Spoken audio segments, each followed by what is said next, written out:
عرفتوها تقرميشة اللي تجي في وسط الجاتو وتبنن على الاخر؟ يا سيدي تقرميشة هذيك يا اما باش تكون بخلان والا باش تكون نوغاتين. اجي ونحضروهم الزوز مع بعضنا ونقولكم في اخر الفيديو شنو الفرق بيناتهم. نبداو بالنوغاتين. على نار متوسطة نصبوا 50 جرام سكر، 50 جرام زبدة. الزبدة متاعنا يلزمها تكون بيغ بوغ يعني حيوانية ماهيش مارغرين، 50 جرام جلوكوز و100 جرام فاكهة تكون مهروشة. انا لنا استعملت 50 جرام لوز ابيض و50 جرام بفريوة، ونخليهم على الغاز لين الزبدة تذوب والجلوكوز يتحل والسكر الكل يذوب. اول ما الخليط متاعنا يولي اوموجين خليه يغلي حكاية 2 دقائق فوق النار، من بعد نصبوه فوق بابي كويسون وردوا بالنا نحرق يدينا على خاطره يبدا ياسر سخون. نحلها شوية بالمغيز، من بعد نحط فوقها بابي كويسون والا تابي سيليكون وبالقلقال نحلها لين تتحل على كبر الطبق. بعد ما نتاكد الكوش متاعنا ولات جويده ندخلها تطيب في فور سخون على 180 درجه مده 8 دقائق ونعسوا عليها خاطر في اي لحظه تنجم تتحرق. اول ما تخرج من الفور كان تحبوا تعملوا منها اشكال يلزم نشكلوها وهي سخونه قبل ما تبرد ونخليوها تبرد، من بعد نكسروها ونخرجوا الاشكال متاعنا.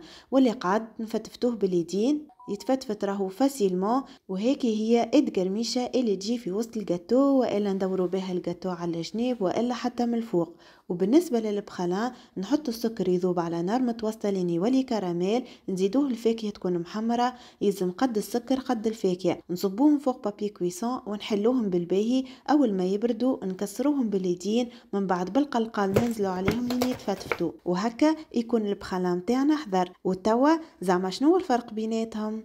اولا في البنه ما همش كيف جمله، كل واحد وبنته. وثانيا في التقرميشه النوغاتين تذوب ذوبان اول ما تقرمشها، لكن البخالة كيسح شويه كي تبدا تاكل فيه على خاطر فيه السكر المكرمر تحسوه كيما القزاز. اما في البنه ما عندي ما نقول. يلا نتقابلوا في بنه جديده.